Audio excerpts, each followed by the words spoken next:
দর্শক, বেশ কিছু গুরুত্বপূর্ণ খবর আছে আপনাদের জন্য। আবারও ইরান এবং আমেরিকা প্রসঙ্গে সঙ্গে থাকবে ইসরায়েল, লেবানন, তুরস্ক, পাকিস্তানের বেশ কিছু কম্বাইন্ড সংবাদ।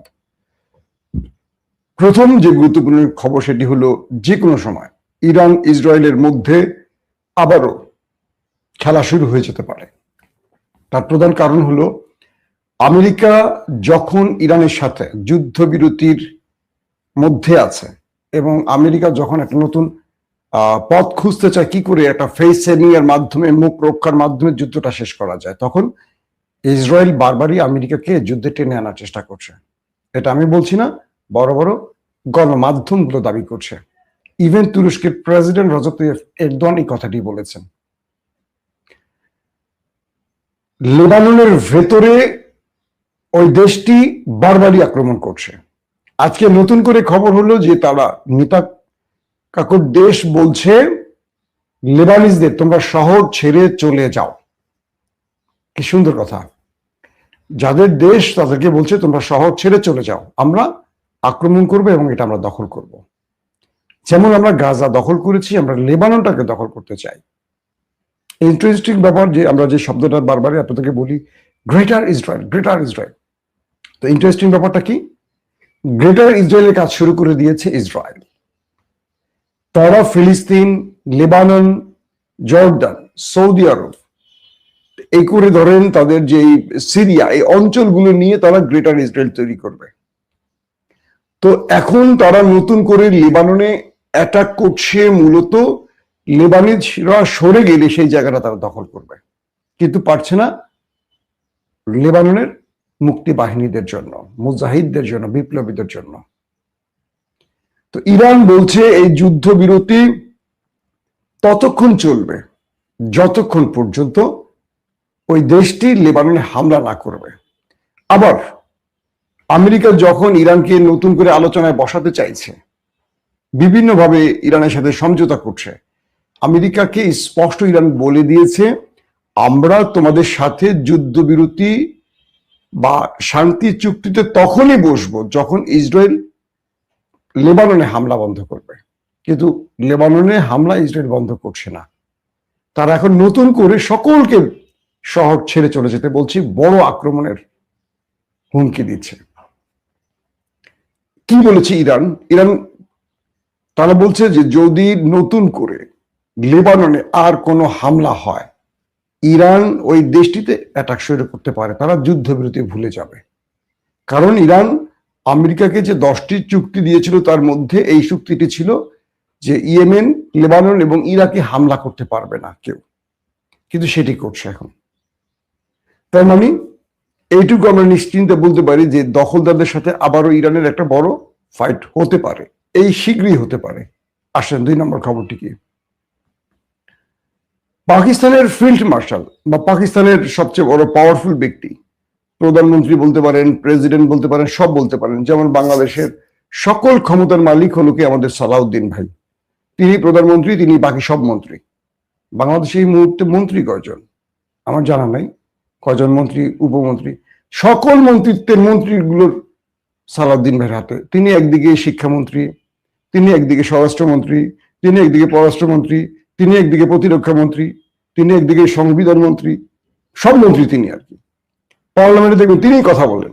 তো আওয়ামী লীগের আমলে আমরা যেমন দেখতাম যে 2-1 নেতা ছিলেন যাদের কথা বললে আমাদের গা জ্বলতো, মনে আছে? আওয়ামী লীগের সব নেতার কথা কিন্তু গা জ্বলতো না। শেখ হাসিনা কি করতেন, 2-1টা অপছন্দের লোকরে টাইমলাইনে বসাই দিতেন।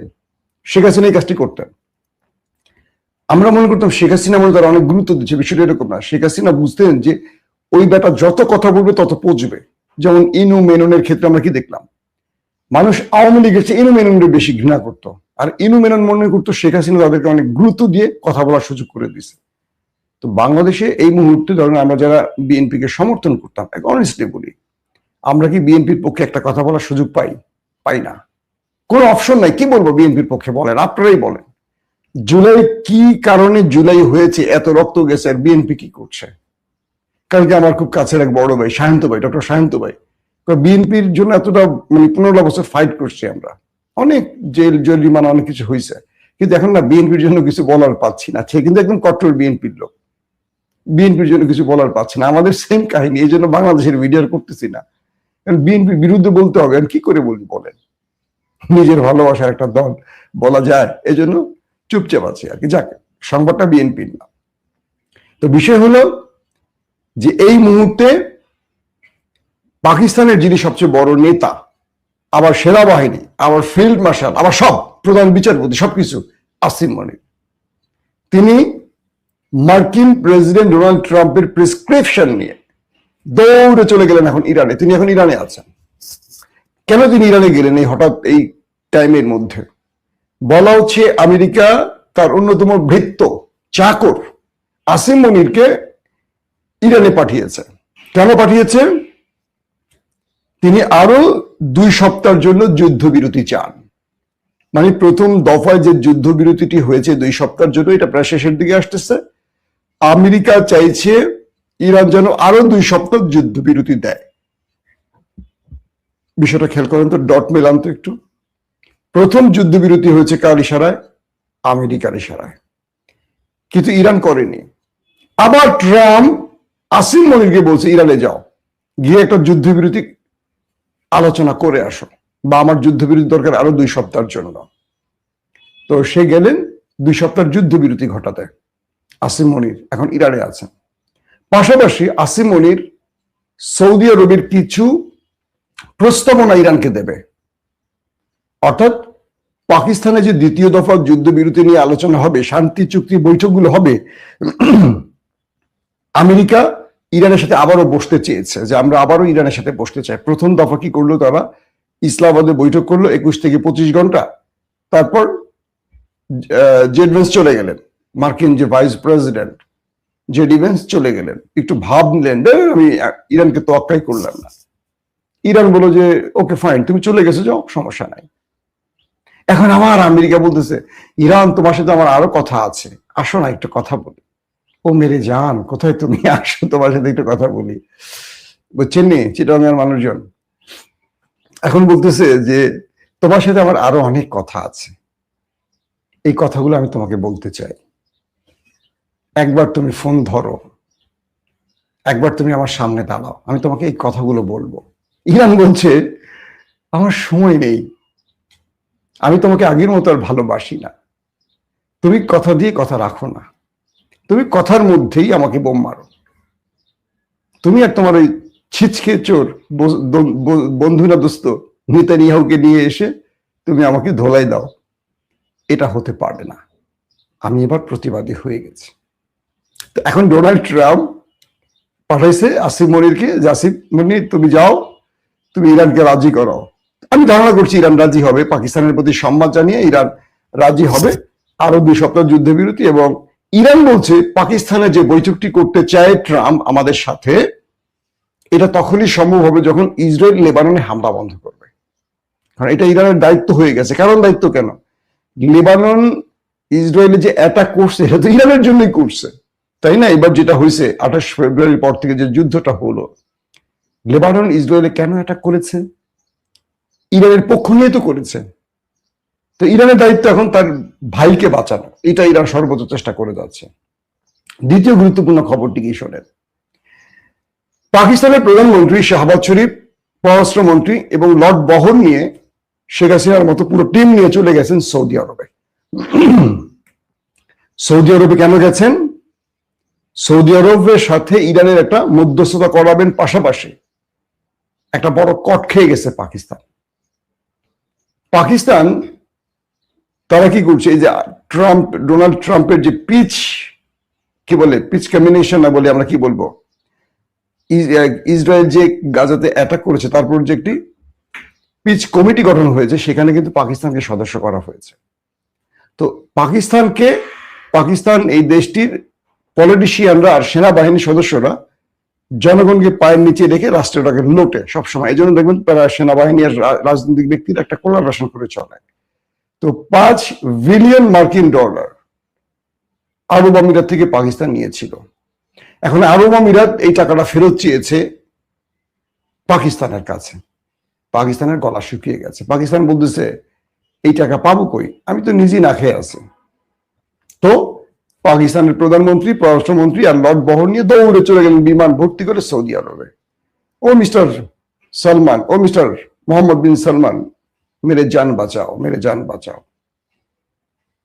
এখন পাকিস্তান বলছে যে তুমি আমাকে 3-4 বিলিয়ন ডলার দাও, আর সৌদি আরব বলছে ওকে ফাইন, তাহলে তুমি আমার দুটো কাজ করে দাও।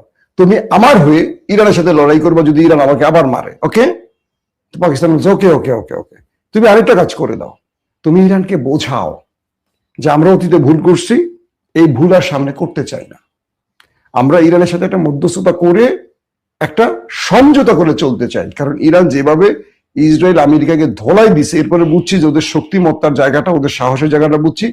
ওদের সাথে পাঙ্গা নেওয়ার সাহস আর আমাদের নাই, কারণ আমরা তো জুব্বা পরে দৌড় মারি, তো যখন দৌড় মারবো পায়জামা খুলে চলে যাবে, জুব্বাটাই শুধু উপরে থাকবে। কারণ আমরা যত বড়ই মার্কিন এয়ারক্রাফট ক্যারিয়ার কিনি, যত বড়ই প্রতিরক্ষা ব্যবস্থা কিনি, F-35 কিনি, যত কিছু কিনি, আমরা তো আমাদের দেশের জনগণ বা যে সেনাবাহিনী আছে, এরা তো ইয়েমেনের হুতিদের সাথে পারে না যুদ্ধ করে এক যুগ ধরে। এরা ইরানের সাথে পারবে কেমনে? ইরানের IRGC 10,000 সেনা যদি ঢুকে যায় সৌদি আরবে, দেখবেন সব সাহারা মরুভূমি পার হয়ে দৌড় মারছে। এখন সৌদি আরব বলতেছে পাকিস্তানকে, তোমার অর্থ লাগে, অর্থ দিব, তুমি আমার জন্য এই কাজটা করে দাও। সেই কাজটা কি? ইরানের সাথে আমাদের একটা সমঝোতা করে দাও। যেহেতু ইরানের এই মধ্যস্থতাগুলো এখন পাকিস্তানি করছে, আমেরিকাটাও পাকিস্তান করছে, আরবেরটাও পাকিস্তান করছে, তো এই মুহূর্তে সিচুয়েশনটা তৈরি হয়েছে এরকম যে আমেরিকা হরমুজ প্রণালী ঘেরাও করে যে খেলাটা দেখাতে চেয়েছিল সেটা ফেল হয়ে গেছে। এখন আমেরিকার টার্গেট হলো ইরানের কাছ থেকে আরো 2 সপ্তাহ যুদ্ধবিরতি নিয়ে একটা টাইম তার হাতে নেওয়া। এই টাইমের মধ্যে আমেরিকা চাইবে কি, তার জোটকে আরো স্ট্রং করা, সমৃদ্ধ করা। কিরকম? 28 ফেব্রুয়ারি থেকে যে যুদ্ধটা শুরু হলো, এখন পর্যন্ত ন্যাটো, ইউরোপীয় ইউনিয়ন, কাউকে আমেরিকা তার পক্ষে আনতে পারেনি। এখন এই যুদ্ধবিরতির নাম করে প্রথমে হরমুজ প্রণালী ঘেরাও করেছে, দেখলো যে এখানে কাজ হয়নি। আমেরিকার প্রধান শত্রু চীন এখান থেকে তার জাহাজ নিয়ে ঢুকে গেছে, ইরান তার জাহাজ ঢুকে গেছে, বাকিরা তো আমেরিকার বন্ধু, এদের তো আমেরিকা আটকে রাখতে পারে না। 20-এর অধিক জাহাজ আমেরিকার নাকের ডগা দিয়ে সামনে দিয়ে চলে গেছে, আমেরিকার নাক কাটা পড়েছে। এখন আমেরিকা বলছে যে এইভাবে হবে না, তাহলে ইরানের সাথে লড়াই করতে হলে আমার একটু সময় লাগবে, আমার জোট স্ট্রং করতে হবে। ট্রাম্প আবারও 2 সপ্তাহ সময় নিচ্ছে যুদ্ধবিরতির নাম করে, যাতে করে ইউরোপের বা ন্যাটোর বন্ধুদের তার পক্ষে আনতে পারে। আমার মনে হয় না তার বন্ধুরা ট্রাম্পের পাশে দাঁড়াবে, কারণ ট্রাম্পের অবস্থা ক্রমান্বয়ে নিচে নেমে যাচ্ছে। তার বক্তব্য বা তার স্ট্র্যাটেজি বা তার যেটাই বলি না কেন, এটা আর আমেরিকা ফার্স্ট নীতির উপর নেই, এটা চলে গেছে ইসরায়েল ফার্স্ট নীতির উপর। এখন আমেরিকা একটা বড় রকম মাইনকে চিপায় আটকে গেছে। এ সময় আসলে কিছু করার নেই। এখন আসিম মুনির পাকিস্তান ইরানের সফরে গিয়ে ইরান থেকে কি আনবেন? আবার শাহবাজ শরীফ সৌদি আরব সফরে গেছেন, সেখান থেকে তিনি কি আনবেন? এখানে একটা বিষয় আছে, যুদ্ধের গতি প্রকৃতি কোন দিকে যাবে। অর্থাৎ পাকিস্তান এখন ইরান, সৌদি আর কি বলে আমেরিকার মধ্যে মধ্যস্থতা করতে গিয়ে এখন খেলছে। এখান থেকে পাকিস্তান চেষ্টা করবে তার ধনী রাষ্ট্র বন্ধুদের কাছ থেকে কিছু দয়া, ইরানের সাথে সম্পর্ক রেখে তার সীমান্তকে মোটামুটি নিরাপদ রাখা। কারণ এখন পর্যন্ত পাকিস্তান আমেরিকাকে ইরানের বিরুদ্ধে তার ঘাঁটি ব্যবহার করতে দেয়নি। পাকিস্তান ইরান কিন্তু প্রতিবেশী দেশ, জানেন আপনারা। তো পাকিস্তানের সেনাবাহিনীর উপর চাপ আছে, তারপরেও পাকিস্তান এটা করছে না কেন? পাকিস্তানের জনগণ ধরেন 100%-এর মধ্যে 90%ই ধরেন, 90 না 95% ধরেন ইরানের পক্ষে। তো 95% জনগণ যদি ইরানের পক্ষে দাঁড়ায় আর আমেরিকার হয়ে বা সৌদির পক্ষ হয়ে যদি পাকিস্তান ইরানের বিরুদ্ধে যুদ্ধে জড়ায়, তাহলে শাহবাজ শরীফ আর আসিম মুনিরের পাশার বাতাস শুরু হয়ে যাবে। মানে তাদের জনগণ কি করবে মোটামুটি আইডিয়া আছে। তো ইতিমধ্যে জানেন আয়াতুল্লাহ আলী খামেনির শাহাদাতের পর পাকিস্তানে মার্কিন এম্বাসিতে হামলা হয়েছে, পুলিশের গুলিতে সেখানে কয়েক ডজন মানুষ মারা গেছে, 1-2 জন না, কয়েক ডজন মানুষ মারা গেছে। পাকিস্তান কিন্তু আমাদের দেশের মতো না। তো সেই ক্ষেত্রে আমরা এটুকু বলতে পারি যে পাকিস্তান যে মধ্যস্থতাটা করছে, এটা তার নিজেরও যেমন লাভ হবে, ইরানের জন্য লাভ হবে, সবার জন্য লাভ হবে, এটা আশা করা যায়। কিন্তু এটাও সত্য কথা যে ইরানকে যুদ্ধবিরতির নাম করে সময় নিয়ে আমেরিকা নতুন প্ল্যান করছে। আর ইরান যদি চাপ দিয়ে লেবাননের হামলাটা বন্ধ করতে না পারে, তাহলে ইরান আবারও যুদ্ধে জড়িয়ে যাবে। ইরান সেইভাবে তার প্রস্তুতি সম্পন্ন করেছে, যে কোনো সময় সেই আভাসটা বা যুদ্ধটা শুরু হয়ে যেতে পারে। সো আমরা চাই না যুদ্ধটা আবার শুরু হোক, আমরা চাই পৃথিবীতে শান্তি থাকুক। যুদ্ধ মানে হত্যা, রক্ত, কান্না। আমরা যুদ্ধ চাই না, আমরা শান্তি চাই।